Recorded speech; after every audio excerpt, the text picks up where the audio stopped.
Hey everyone, sorry we're a little late here, about 5 minutes. Actually, let me close this real quick. But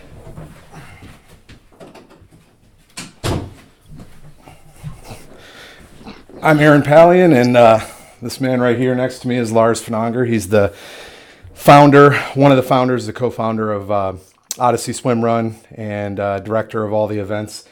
And so I just wanted to start this first episode off. It's him right there, of the Ödyssey, our video podcast, by interviewing the man himself. How you doing, Lars? Hey, I'm great, Aaron. Thanks for the idea to start a podcast. I think it's a great idea. Yeah, I think that what I've heard from a lot of people is that they're not exactly sure what swim run is. A lot of people know triathlon, obviously, and then swimming, running, and biking separately. But swim run's relatively new. Tell us a little bit about it.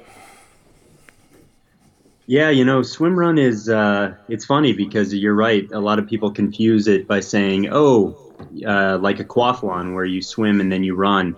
And the irony is for someone who has done a swim run, one of our races or one of the races over in Europe, it couldn't be further from the truth. It's a completely different sport. Swim run really is about an adventure and a challenge, and about essentially racing in these beautiful locations, whether it's national parks, whether it's islands like with our Odyssey events, in the mountains with mountain lakes. It's really about just being in nature and moving through nature with either a teammate or also with our solo division now, without a teammate, but swimming and running, interchanging legs, swimming across the water, obviously, and moving over whatever land we go over. And it's really point to point style racing, which is a break from the monotony of a standard cookie cutter triathlon or a standard cookie cutter, sport that a lot of us maybe grew up doing. What was your first one? What really gave you the idea to kind of get into this? And I know you had a partner in all this. If you want to talk about Jeff for a minute and just tell people about that. Yeah, let's start with how I got into it, because I think that dovetails pretty nicely into meeting, well, getting reacquainted with Jeff. So back in 2014, I work in the industry in the media and publishing side, and so I go to Eurobike every year, which is a trade show in Friedrichshafen, Germany. And so it happened to work out perfectly that this Otillo race that I've been covering for quite a while as a journalist with Inside Triathlon magazine takes place on Labor Day every year. And so I went to the Eurobike trade show in Germany, and then took a side trip to Sweden afterwards, and had coordinated with the founders over there, Michael Lemmel and Mats Scott, to cover the race. But as fate would have it, on the evening before the race, they have a like a mandatory meeting. He raised his hand and said, "Hey, if anyone's missing a partner, if anyone's partner is injured or sick, we got this crazy dude who flew over from the U.S. who would be willing to step in as your partner." And so I raised my hand, and luckily for me, but unluckily for another team, a Swedish Olympic swimmer came down with food poisoning and couldn't do the race. And so I stepped in and became teammates for this crazy 75-kilometer endurance race, 65 kilometers of trail running, and 10 kilometers of open water swimming in the Baltic Sea. And that is Ötylo, which is they call it the mother of all swim runs. Really from that one race, which was founded on a beer bet. That's how the sport of swim run came about. So it was a really interesting experience. He didn't speak English. I didn't speak Spanish, which is what he was. I speak a little Norwegian. He speaks Swedish. And so each of our sentences throughout this epic 10-hour plus day included a few words in English, a few words in Spanish, and a few words in Swedish, Norwegian. And we pieced it together, but we had a mutual respect for one another, and we had a great time. And I was completely hook, line, and sinkered after that. And so where Jeff comes into play Jeff Cole, who really was the race founder of the events here in the U.S.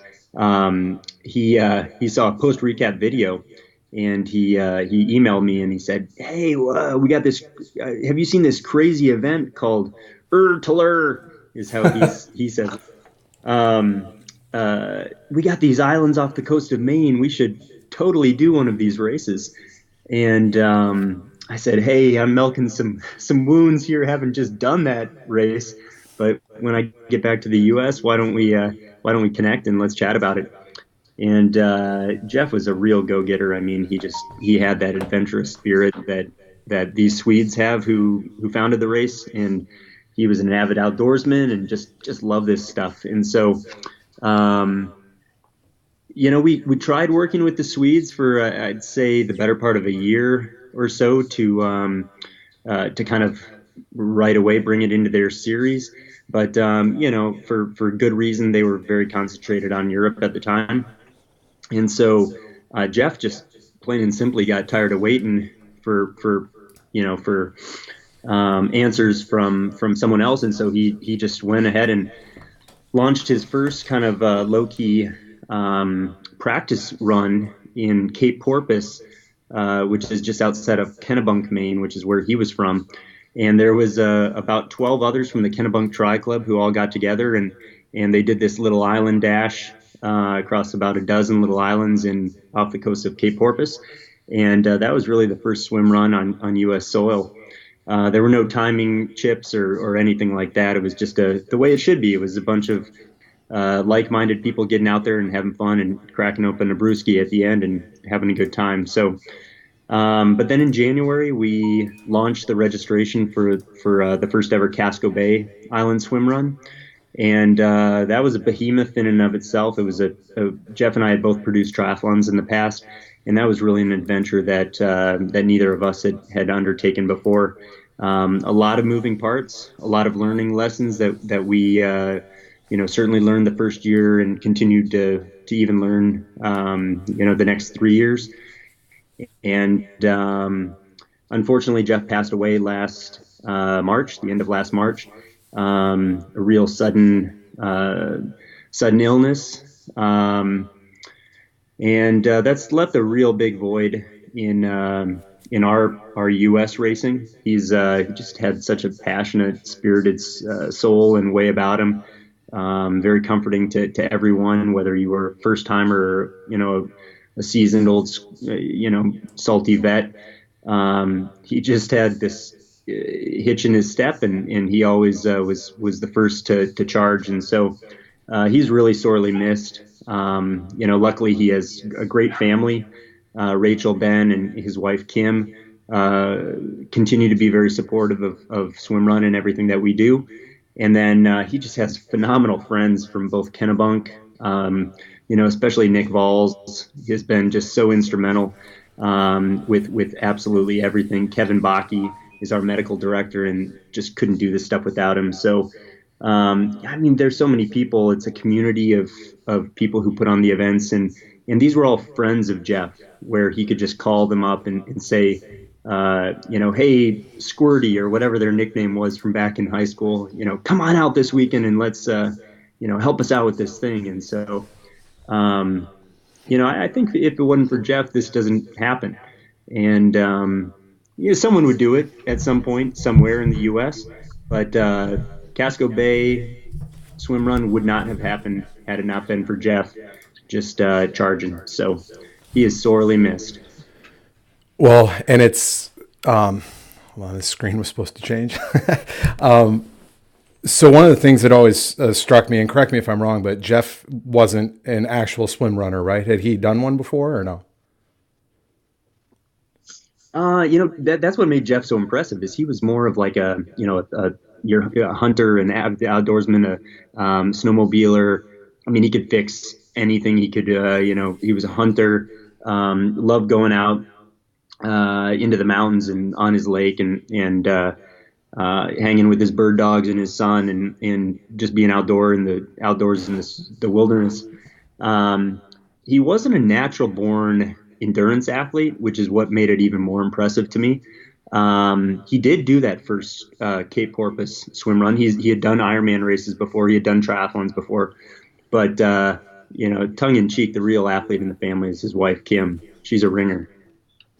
Well, and so I mean, part of where I was going with that too was that it's always impressive to me to see the support from locals that aren't really doing what they're attempting to put on.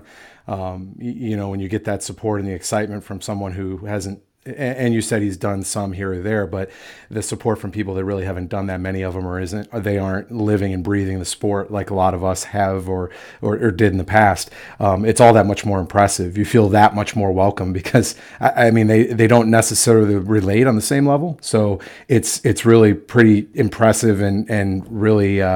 Appreciated when people welcome you into their community, just to see you do these things, or heck, maybe to see you fall down a few times getting out on those slippery rocks or whatever. But Jeff, I mean, I only met him once, but he was incredible. Nicest guy in the world. So I know you've brought me on to kind of help out with things and stuff, and man, I hope I can just live up to where he was when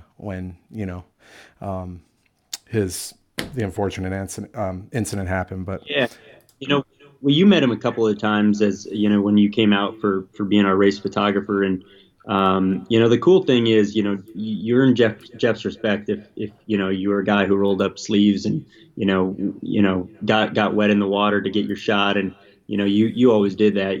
There was no shot that you wouldn't get in a position to take, and if even if it meant barking a couple of orders to the boat captain to take you to that key spot, but the finished product is shows your work and the phenomenal photos that you're able to take. But I know this better than a lot of probably our racers, but when I moved to the Houston, Texas area, you put on the premier race series down here in Houston, and I always said if you can put on this beautiful race series in Houston, you can put on a race series anywhere. And yeah, I mean, look, when Jeff left us, um, my co-race director out of Orcas Island, Brent Molesbury, he stepped in right away, and he was kind of an assistant RD at Casco Bay, did everything that needed to be done. But now that we're growing quite a bit, we need that. We need to we need that extra attention. We need to get more professional. And I mean, man, second I asked you, I had the fingers crossed that you'd say yes, but it's just gone through the roof. So the professionalism has really taken a massive leap forward. So we're pretty stoked about that. And I'd hate to be on the wrong side of Aaron Pally and train, that's for sure. So well, you better listen up. so I certainly appreciate that. Sorry, my it's supposed to go on active speaker, so each time one of us talks, it's supposed to go back and forth, but it's not really working like I thought. Must not have it right, but I certainly appreciate that. It's funny that you say if you can make a race somewhere that isn't necessarily the prettiest place on earth look good, then that's great. But you certainly don't have trouble with that in the locations you pick. Can you talk a little bit about? I mean, now it's four, and we can kind of go back and forth a little bit about the one in Michigan because I'm more directly involved in that than anything, I think. But can you talk about Boston Harbor? It's first year this year and second year for Orcas, and it's a third or fourth year for Casco Bay. Fourth year, right? Or third? Yeah, this will be year for Casco Bay. Four, yeah. Yep. Yeah. So, I mean, talk about, if you could, kind of the progression of those. I mean, Casco Bay started obviously when you talked to Jeff and all that, and I remember when you told me about that. But just kind of talk about the progression and how those other locations came about, and your feelings on those. Yeah, so you're right. I mean, Casco Bay was kind of a no-brainer with that being Jeff's backyard.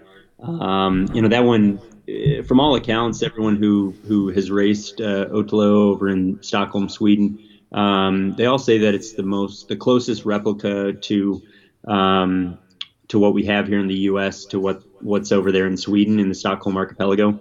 The reason for that is because you're dealing with this brackish water, potentially very cold. Our water in Casco Bay is probably at the coldest high 50s, but typically mid 60s, low 60s. That water in Sweden is it's mid 50s at best. There's some cold swims that can even be in the high 40s. So that's a big boy league over there. Um, but the terrain is just crazy. It's hard to explain. Like I call it like Lord of the Rings Hobbit territory because it's like this really mossy kind of this moss. Just coupled with these really slippery, craggy rocks, which is what we have similar in Maine. And they've got a really some long stretches of road and trail as well. So, anyways, our Casco Bay race has that similar kind of variety, obviously on a smaller footprint. Um, so yeah, that one is just fantastic. It's true island hopping. And we have some big islands in there. We have some small islands. There's so many islands though that we're able to kind of change the course up every year, which is pretty cool. Boston Harbor, so I'm jumping over Orcas here, but Boston Harbor is new this year. We had wanted to launch it last year. However, Jeff's health was poor at that time. So we weren't able to take the proper recons out to the islands that we needed to see where exactly the course was going to go.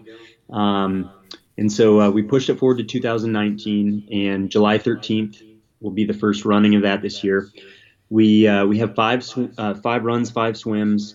It's a 25% of the course is swimming, so this will be a really great race for those who are open water swimmers, or who really want the race to even out in the swimmer's favor. Each of the runs are about 5K more or less. But yeah, we hit up 5 islands this first year, so that's going to be an awesome race. Obviously, Boston's an iconic sporting city with the Red Sox, Celtics, obviously the Patriots. So, and Aaron, you pointed this out, the Red Sox even play the Dodgers in a homestand that whole weekend. So yeah, I was going to say, you can't forget that, man. That should be a selling point. I mean, you should have baseball fans that have never even done a swim run. Absolutely, go for the game and stay for the race. Yeah. So and hell, you can hit all three of those games. You can do a Friday night. That could make the race pretty tough. Saturday night, Sunday, they do a three game homestand. So I think I know where all. Can I ask you something? Let me interrupt you here for a second and just ask you something about Boston. So something I don't know if people realize, because a lot of these swim runs are various distances, but they're long. I mean, you can do long or short course, but for those listening and maybe that haven't signed up for Boston or are thinking about it or whatever, what would you say to them? I mean, for me, I looked at it and I was a little shocked at the fact it was one distance and it was a bit shorter, and that's not a bad thing. I think that it lends itself real well to those that want to get into it or those that are into it and want to redline it. But being one distance, you don't have anything to think about. Everyone's on the same course, and then it's 4 islands, I think, right, that they run across. So talk a little bit about that, and I think when we originally were talking, we were saying that Les Chenaux might have been the good one for beginners. I mean, they're all good, but the best one for beginners. And now that we kind of plan that route out, I don't know about that, but Boston seems like it's really well positioned, being the first one of the year, one distance, some shorter stuff as far as the overall total. Talk a little bit about that. I mean, I think the big thing with Boston is the fact that, yeah, you brought it up. It's one course for everyone, whether you're a team or a solo. It's the one course. With the others, we have a long course, which is typically really stinking long, and then a shorter course, which depending on the venue can be shorter. Can be significantly shorter, or can be just a little shorter. But Boston, the same distance. So.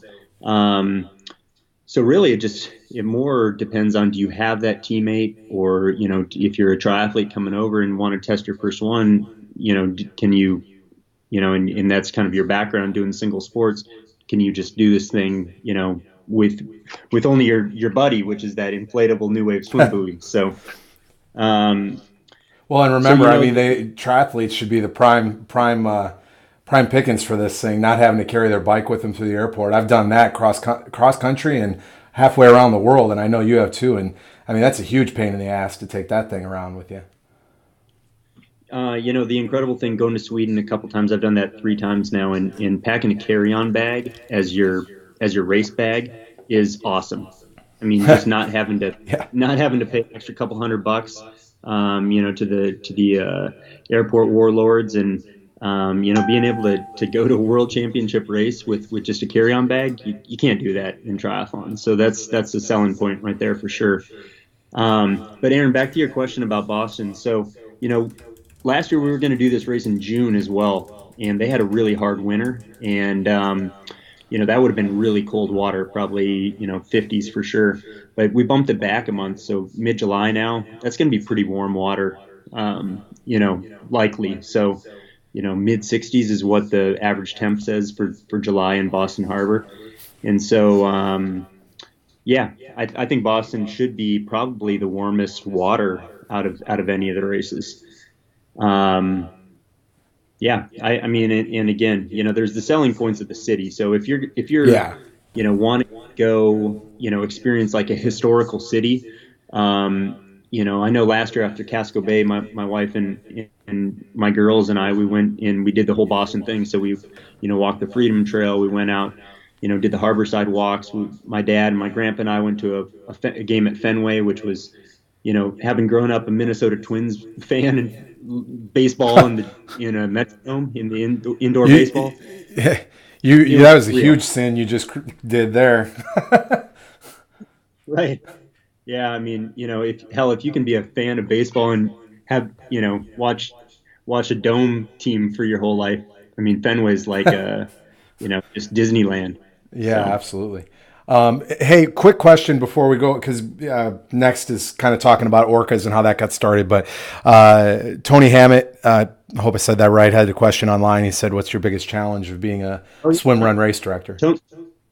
Well, he should know. He's the race director of SwimRun Georgia, which actually unfortunately just got canceled this past weekend. I want to give props to Tony actually because this is obviously what it's kind of every race director's nightmare, and you have to plan for these scenarios, but you absolutely don't want to. It's the last case resort. They had severe storms that came through. If you're watching the Masters tournament, the Masters golf tournament, you saw that they were having to rush through these rounds Yeah, because of the storms. So unfortunately, that was right in the path of Red Table Mountain, where Tony puts on his race. He made absolutely the correct call. I mean, he had all the proper medical staff. He had all the volunteers. He had a protocol that the racers knew. They delayed, delayed, delayed. They tried to do the race. They did the first couple legs, and then they had to sound the siren. And so, that makes your gut. You obviously have a pit in your stomach because you feel for all these racers who have been training and racing up for it. And as the race director, you're doing lots of sleepless nights as well. You know that, Aaron. yeah. And so I feel for Tony, but he made the absolute right call. So in a way, I guess I answered what his biggest challenge is. I would say I, I mean, truthfully, that's probably my biggest challenge as well. Is you just have to yeah. prepare for the worst. I was gonna say. I mean, I've had to cancel numerous bikes in triathlon, and I think every race director would say the absolute hardest thing to do is to cancel at least a leg of something or the entire event, shorten it. Tell a crowd that construction or flooding or something, even wildlife at one of our events, but even that can affect things. So I don't know that the athletes always understand, and not that they should, but I don't think that they get from our perspective that our worst nightmare is to change anything for so many reasons. I mean, for me, I have it all planned out, and I know you do too. We have it planned a certain way, and whether we make it longer, shorter, cancel something, I mean, that's hard on us because we have to reposition everything. But then also, our business is this, and so we worry: is that gonna piss enough people off, or they don't come back, or will they understand? And I think it's really hard for people to get that we would never do something like that unless we had to. It's like our worst nightmare. I mean, truthfully, what happened to Tony is probably the second biggest nightmare that a race director could Yeah, I have. The know the first is to first. have I know where you're going, yeah, but yeah, and I mean that's the first, but the yeah, second fatality for sure. is to have lightning. I mean, lightning stops it with a Yeah. swim. That's what we talk about with the Coast Guard when we meet with them. That's what we talk about with law enforcement. we tell them, look, we have these athletes are not beginners. They are strong in the water. They're used to adverse conditions. Yep. Let them go. If it's rolling waves, let them go. The two stoppers for us: intense fog, where you can't see the exit point, where you become just completely disoriented in the water, and then lightning. And so, the fact that Tony at Georgia hit the lightning, that's the no go. So he made the right call. That's the biggest nightmare situation So, for so sure. what? We keep digressing further from the original path here, but that, let's see where this leads us. What's your, when I've been out to your swim runs, I haven't really seen anything that would force you to cancel or anything, but I do remember some fog. I mean, talk a little bit about have you had any conditions that have really challenged you out there as an RD? Yeah, year one we delayed the start for 30 minutes because of we were socked in pretty good. So luckily the fog picked up. We have three contingency plans in play that we always walk through with all the permitting agencies. So, the last resort, we kind of would keep dropping back on islands until a prescribed time that we don't have the ferry access anymore, and then we would do a pure run. And so we that's our contingency plans that we always have in place. And thankfully we haven't had to resort back to those yet. But yeah, year one we were socked in with some fog, and luckily it only took 30 minutes for us to get the green light to go. So that's definitely it. Last year we had some people who finished last year. That was some pretty challenging conditions. It was wet, rainy. We had a couple hypothermic cases at the end of Yeah. last year. So, those are always, the year before was 90 degrees. So, these are all learning situations where, you get the extremes, and then, hopefully you find a couple of races where it's in the middle. So let's kind of move back to what we were talking about. You had spoken about how Casco Bay and then Boston came about, but where does Orcas fit in the picture? How did that come about? And you mentioned you have a partner on that one that you work with. So elaborate a little on that if you could, please. Yeah, so Jeff and I had reached out to, we did the Google Earth thing where we were looking at Google Earth to see what other islands were out there that we could, potentially move a venue to.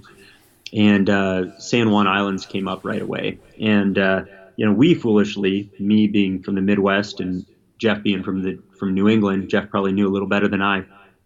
We just figured, oh, probably some pretty stiff currents, but we could swim between those islands. And Isn't that? so It's we always that easy, right? It's always that easy. Oh yeah, oh yeah. If on Google Earth it looks doable, you can do it.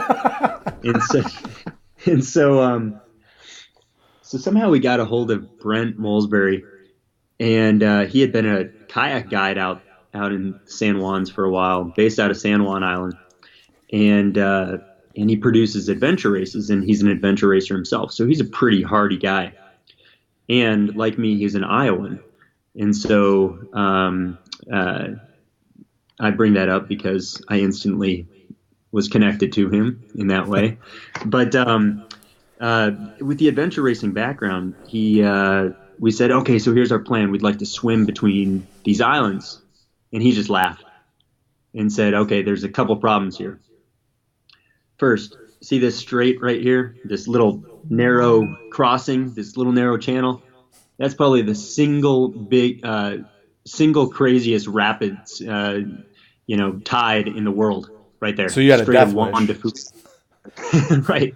And he said, second of all, there are rather large marine mammals that even great white sharks are frightened of, Jesus. the orcas. And so he's third of all, if you can avoid those two, you're dealing with water that at its warmest is in the low 50s, but most likely Yeah. the mid 40s.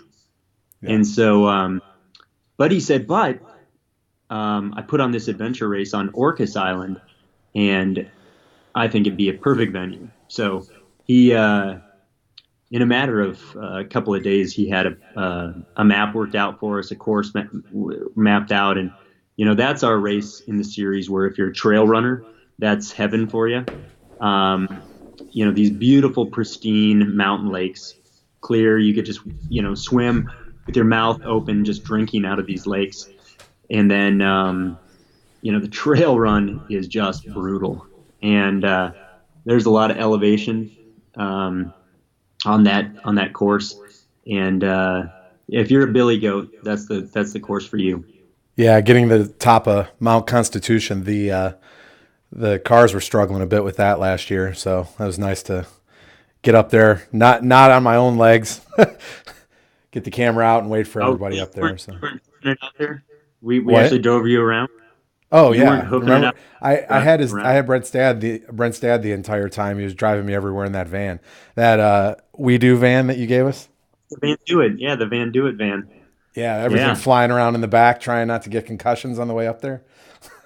Oh yeah, that was probably the 50. I drove that thing all the way from Kansas City. I picked that up at the Van Do It headquarters, Oh and I yeah, and then drove you that drove it all the way. back to Vegas or something afterwards, right?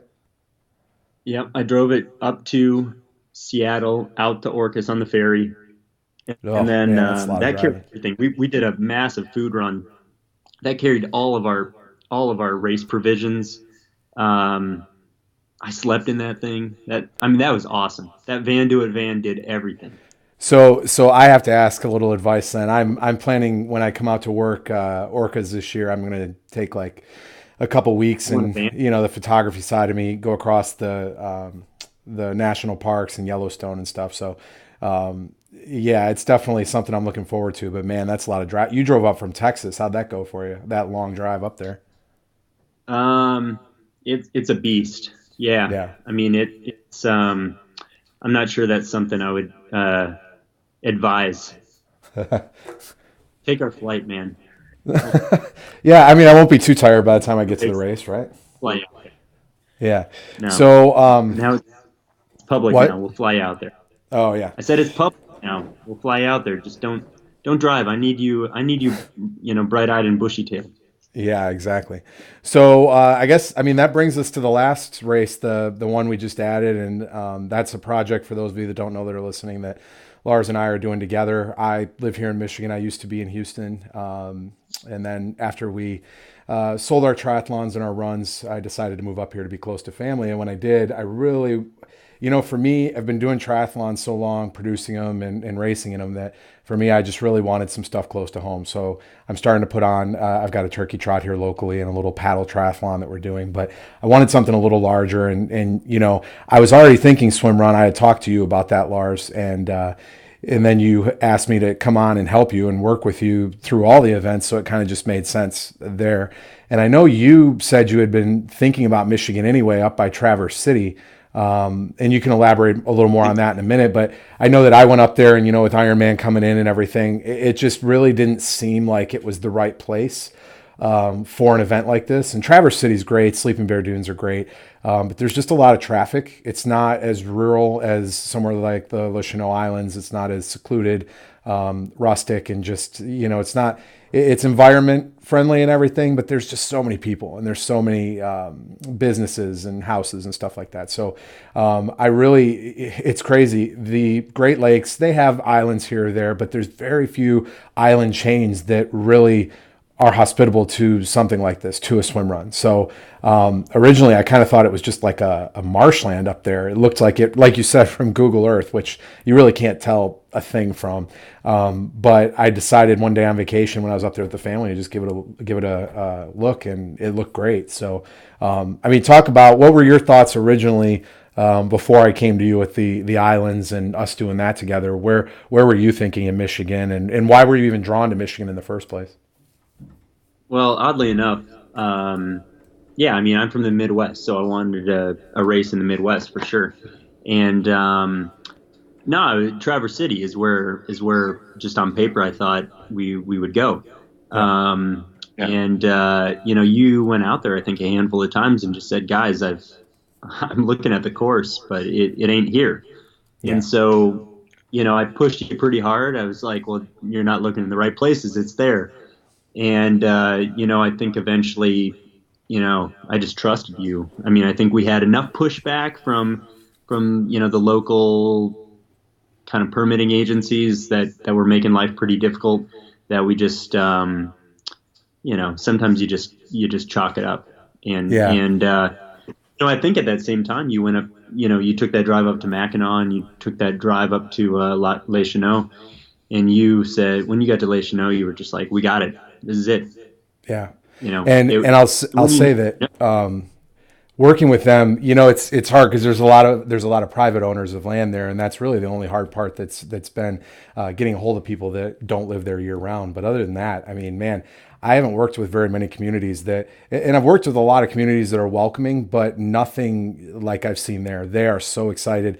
They think everybody's nuts, and for good reason. But they have been so welcoming, and they survive off tourism up there. So it's great that it's happening September 8th, which is actually my birthday as well. But that's kind of the end of their tourism season. So it gives them an extra weekend, which is great. And, I'd love to give them as much business as we can being up there. And it's feels like a home away from home kind of vacation. You're on a cottage. Most of the places you can stay are cottages. They have one big hotel in the middle of the city, or the town. But man, it's just really that like fishing Midwestern kind of atmosphere, but you're on one of the Great Lakes. And for anybody that hasn't been to a Great Lake, I mean, I don't know your experiences with them, Lars, but the Great Lakes are unreal. Well, when I moved down to Texas, and Texas was great and second home to me, but part of the reason that Michigan, besides growing up here, but part of the reason it holds such a place with me is the Great Lakes. There's nothing like them. My wife was pretty shocked when she went for the first time, and she looked out and she's like, "My God, it looks like an ocean." She knew they were huge, and I get this from a lot of people the first time they see them, like you can't see the other side. When you're out in the middle, you can't see the other side. It is like an ocean. So you don't have to worry about the sharks and, down in the lakes, gators to the south and stuff like that. There's nothing here, nothing except, maybe undertow. But so, I mean, yeah, you've been to all the Great Lakes, right? Or no? no, actually Superior. I mean, I've been near Erie when I went to a friend's wedding in Cleveland, but really Superior was the only, and Chicago with Lake Michigan. Sorry, but really Superior is the extent of what I've been used to. I went to college in Minnesota, and so being kind of in that Duluth area, but Superior is crazy. It's that the conditions can turn on a dime, and it can get so cold so fast, and just a really dangerous body of water. And so, actually, now that you say it, one of the other areas that we kind of were considering an event was in that area, Yeah. but Superior was just a no go. There's just, I mean, I've been up to Superior a whole lot of times too, and I've actually taken an excursion up at Isle Royal, which is a national park. It's a huge island in the middle of Lake Superior, and Superior is probably, in my opinion, personally, the most beautiful of all of them. But it's also the deepest and coldest. I mean, it is just freezing year round. The weather's the biggest thing, like you said. It can change the drop of a dime. Like we were hiking along the shores of Isle Royal, and the waves kicked up. And I mean, I don't know exactly how high they were, but I've never seen waves that high. And we ran inland. It was like little tsunamis coming in, and it's crazy. It went from near clear skies to what seemed like minutes later, all hell on earth breaking loose. And funny enough, we ended up in a cabin up there, kind of huddled in for shelter. And there was a guy in there who didn't have some toes, he didn't have a finger, and he had climbed Everest a couple times. So that was, you never know who you're going to meet, especially on the Great Lakes. That's something amazing about it. But yeah, Superior, as much as I'd like to have it up there, that is definitely a no-go. There is no way. I know there was one that was being planned up there, and I think it got canceled last year, didn't it? Yeah, I think it was one of those that was on the calendar, and we can talk about that a little bit later on. Just the state of the sport here in the U.S. and some of the challenges it faces. But Yeah. I do want to ask you one more thing because I actually haven't laid eyes on the Les Chenaux yet. What's that water like? And from everything again, from the photos I see, it's like it's completely translucent almost. Yeah, so the water, it kind of depends, I guess, but being sheltered, and there's a lot of channels in there. The channels are very shallow, so like anything, I mean, the weather's bad enough, you're not going to be able to see the bottom, and waves will be bad. But I haven't been up there when any weather's been bad, and I've talked to the locals, and they said, when it is, it can be bad out in Lake Huron, like really bad, and it's just rainy and a little windy with some chop on top in the channels. It doesn't really see the same weather that the Great Lakes sees, and for good reason. I mean, they're shallow, anywhere from 8 to 30 feet. Most of the course is around 10 to 12 feet, and you can see the bottom crystal clear. There's some channels that we swim through that go through the middle. One specifically called Bosley that goes through LaSalle Island. That's absolutely incredible. So you're literally swimming through what looks almost like a river. It's a channel, but it goes through the island. It's amazing, and so. You guys will be blown away when you come up there. It's like no other swim run. And that's really the goal. I think as swim run directors, me, you, Herbert, Tony, and I don't know them all yet. I'm just kind of getting into this, but, I see another I think name on there called Brian what? I'm sorry. Borer is. I see another name on there. Brian Borer is checked in. He's at SwimRun Lake James, which is happening this weekend. Oh, That's great. in North Carolina. So him and Kristen Jeno put that one on. So those guys are fantastic. That's an Otelo merit race. Yeah, good luck to Brian and Kristen this Yeah. weekend. Everybody out there. But yeah, I mean, I just think that our goal is to always pick a new location that's totally different. Repeating, that's one thing, you and I were talking earlier about, how closely related extreme triathlon and swim run are.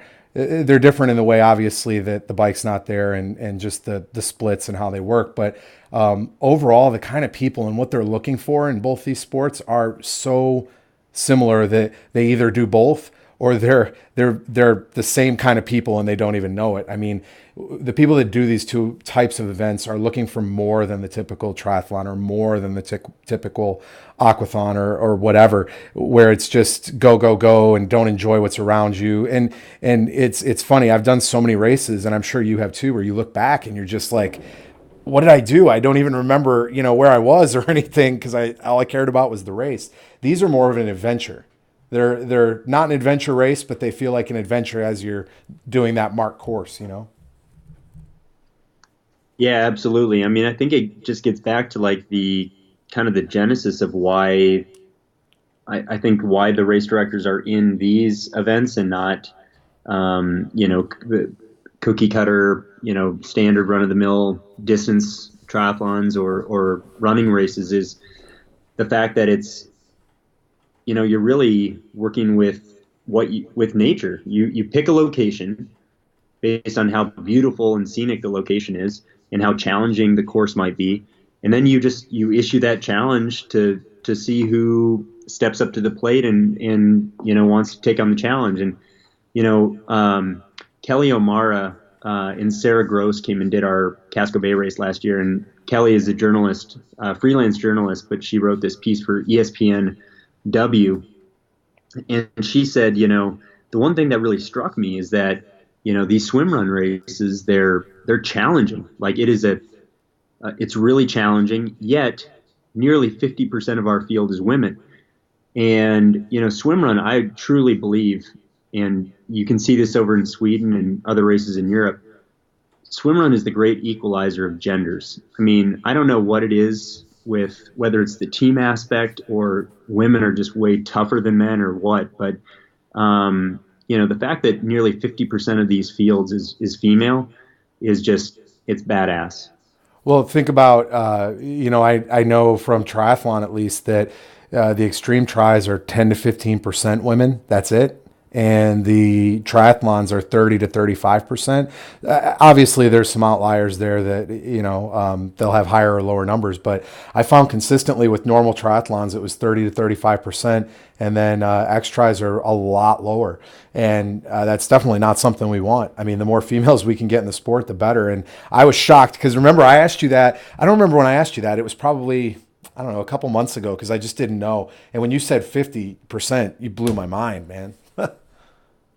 I think it must be something to do with the teams. Maybe if it's the fact that you have someone else who's counting on you, the fact that you have someone else who's a training partner. Maybe that's it. triathlon still at the end of the day is a pretty solitary sport. We did launch the solo aspect of swim runs to kind of cater to people who are coming from triathlon, but really the goal there is to get them hooked in swim run to see, really all the fun that the teams are having, and then to hopefully join a teammate for the following year. But the opposite could be true as well. You could have a teammate and, they could have an injury the week before the race, and instead of being, shit out of luck, then now all of a sudden you can drop down and race in the solo division and still be able to, have your own race. So, but you're right, Aaron. Maybe that's the fact maybe that's the point is it's a solitary sport, but, we can't also discount, cycling. And, I came from a competitive cycling background. I love cycling, but, the truth of the matter is with the situation out on the roads these days with textures and drivers and that kind of thing, cycling is just, it's an easy one to drop as a family guy. Yeah, and it's funny you say that because moving back here, I'm not in the shape I want to be in right now, but regardless of that, I did enough triathlons and there was enough. Being in Texas, it's a little easier to find road to ride on. Dangerous for sure, but you go far enough out and you can find it.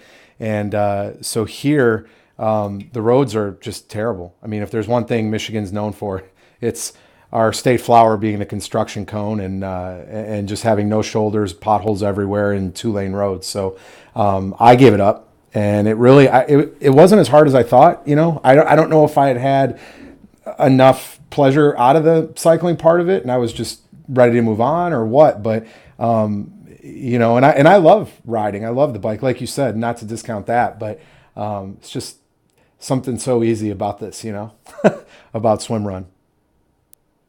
Yeah, absolutely. So, a subject that I kind of brought up, and, I do want to talk about this a little bit, is the state of the sport here in the U.S. And,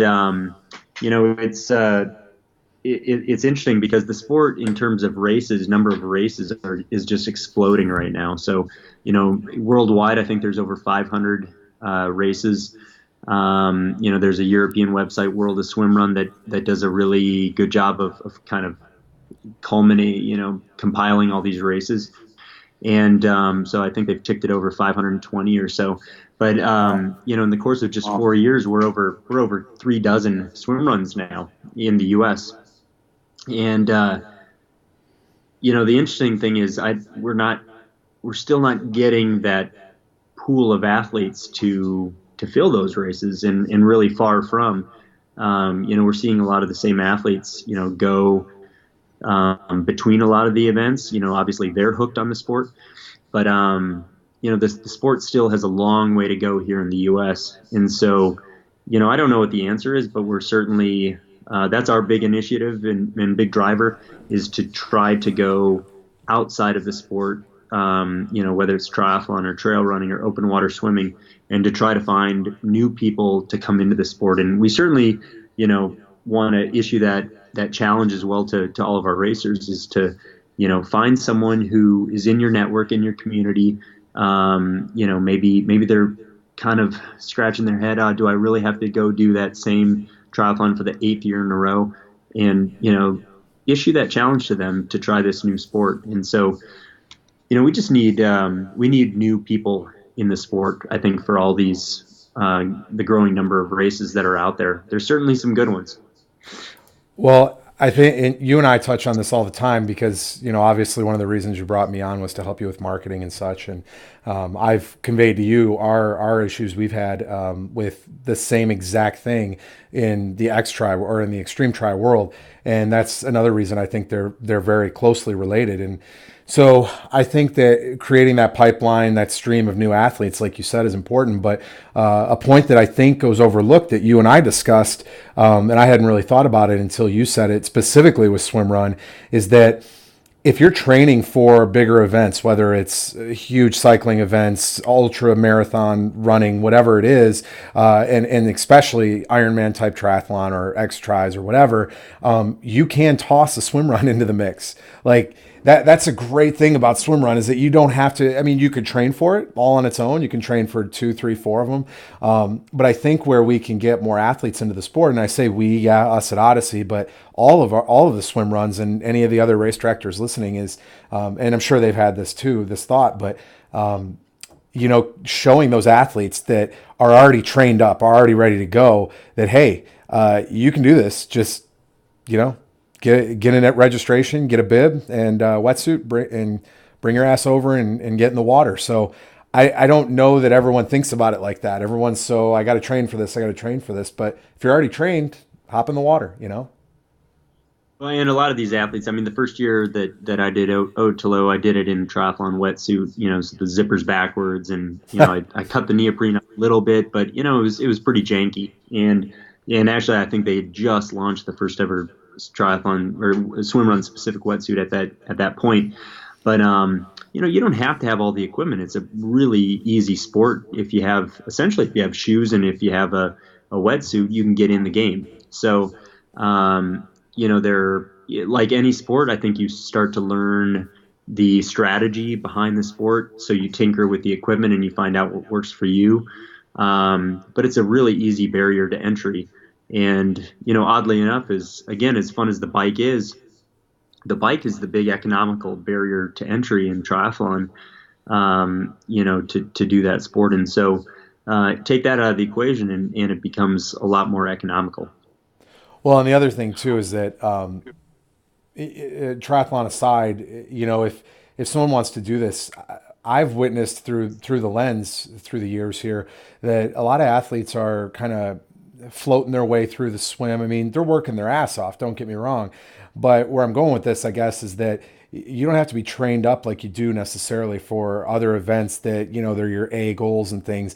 I've seen athletes go in that probably could redline it for a lot of the time, but they're hanging out, they're having fun. You're with a teammate, so you're with your friend or family or whatever. They're just enjoying life. They're having fun. They're joking. They're just, and then they get on the run and they'll run a little bit and then they'll walk and talk some, and so it's not. Most of the athletes aren't taking it so serious, and rightly so, so serious that you couldn't jump into this if you weren't 100% trained. Obviously you got to be safe with it and be able to do the distance and take it serious in that regard. But it doesn't have to be an A race necessarily. Now, you bring up a good point there, Aaron, is the fact that, especially, that's why triathletes, it is such an easy cross step for them because they have that training in the bank. But, you're spot on, like the adventure aspect of it. I think that's really what draws people to it. And, 100%, like if you see an athlete who's pissed off or who has a scowl on their face, it's few and far between. I've never seen one. I'm sure you have, but in your swim runs at least, and in Herbert's, I never saw one athlete that was upset, pissed off, and I'm sure some of them were having a hell of a day out there. But I mean, how can you be upset being in these locations that you guys have picked out? Yeah, everyone's going to have their woes out there, right? It's going to be a roller coaster of a day. You're going to slip on a rock, maybe, cut your knee up or, scrape your elbows up, that kind of thing. The water's cold. You just got to laugh at it, laugh your way through it. Yeah, you're spot on. I mean, it's all fun. You gotta have fun, get through it. Take yourself too seriously, and I think it becomes more of a challenge. So I think we're going to work. We talked about working on some webinars like I've done for the X Tries where you and I or one of us will specifically go over the course in detail and some of the gear in detail and then, the rules and things like that so that it's kind of like a audio book of the website information, if you will. So we'll be adding some of those. I don't know that we need to go great detail into that, but what are just some other things on your mind that you want to share with people about this year and the sport and Odyssey in general? The big one is, if you're on the fence, definitely hop in, try one, whether that's one of our Odyssey events or whether it's one of, other swim runs that are out there in the country. I think once you'll try it, you'll see that any apprehensions that you had are or something that you can get past very quickly, and it'll be the most fun endurance experience that you have all year. So get out and try one. There's a great Facebook group called SwimRun Experience, which is run by Herbert Crable, who does the SwimRun North Carolina race, and they just do a great job on there. It's a really any question can be asked. Some really good knowledge on there. Um, we're going to be launching a swim run rankings very shortly here, which is going to we had a 2018 compilation last year, so pretty much all of the races that take place in the U.S. Be it an Odyssey race, be it Swim Run North Carolina, Lake James, the Ignite races, Georgia, you get points for those, and so we'll have some cool awards for the award winners at the end of the year, and we'll take some tallies throughout the year as well, so that we have kind of intermediate spots. But again, that's for kind of the more competitive side of the sport. But really, these are just great locations that I think are meant to be experienced. And so, find a friend who you like hanging out with. That's the most important thing. And yeah, go over to Odyssey SwimRun and check it out and see if one of those races is for you, or go over to SwimRun Experience, where they have a lot of the other races that race directors put on here in the U.S. listed on there. Yeah, and make sure something I wanted to mention. Make sure we made some groups on our new website. Make sure you join those. There's an athlete group for each of the events. One thing I never thought, me personally, is that I would know so many people across the country. I never, you go back 10, 15 years. I just kind of lived in my bubble and never thought I'd travel this far and do all these things. And it's been great. And one of the great things about this sport is I have friends everywhere now. And I'm sure anyone that's in endurance sports, Lars, I know you have way more than me. This guy, I went to Kona with him last year and just to hang out. And I swear every single person in that entire area he knew. We couldn't even walk 2 feet without Lars knowing somebody. So I guess my point is you'll meet, if you're new to the sport or you're just thinking about getting into it, you're going to meet some amazing people along the way. You're going to have friendships that form. You're going to think you're good friends with someone, and you've never even met them. You just met them in the Facebook group, and then you see them at the race, and it's great, and you have a blast. So just really take advantage of that, guys, and get to know some new people. Yeah, the funny part with that is, it's kind of like when you see one of your friends in a cycling kit for the first time. You don't really, is that you? You don't really know what they look like. Bike helmet and cycling clothes on. It's probably the same thing with a wetsuit on. You may not recognize the person in neoprene, but yeah, these are friendships that are certainly long lasting, and a lot of people have ended up teaming up with a lot of the people they meet at their first or second race at future events as well. So it's a great community. I'm glad you're a part of it, Aaron. Oh, thanks. Yeah, I had my summer kind of freed up. I had the 3X tries that we're doing and the kids try, and I'd sold the races, and I was looking forward to a nice open summer. And then you had to call and be a jerk and ask me to come on board. So now, now 4 more Yeah, weekends are taken up. Yeah, well, luckily you had made a mistake by telling me who your kind of waiting in the wings photographer was. So, we were able to kind of push you aside in that realm and get another photographer. So I guess that did clear up those weekends for you to join us. But yeah, I mean, we didn't really talk about your E3 events, your extreme triathlon events, but like we said, these swim runs, prepare you for triathlons in a really, really great way. And for anyone who has the chance to come and experience a race that's produced by you, they'll see the difference in other races that they've gone and done. Like I said, the fact that I called your races world class events, despite the fact that you were race directing in Houston, Texas, I think says a lot about the type of races that you produce. So my kids have all raced your Typhoon, Texas race Are inside they the are they signed up this year? signed up again. Heck yeah. Oh, okay. One Well, of our daughters is dealing with a little bit of a broken wrist right now, but that's going to be the first race back. So, that never stopped yeah, her stopped in her before, right? anytime you swim in a lazy river, I think that's a good and when you finish the race and then you have a full day at the water park. That Oh yeah. doesn't get much better than a kid. Yeah, for sure. So, hold on here. All right, Lars. Well, I think that is about it. Do you have anything else you want to add before we wrap it up?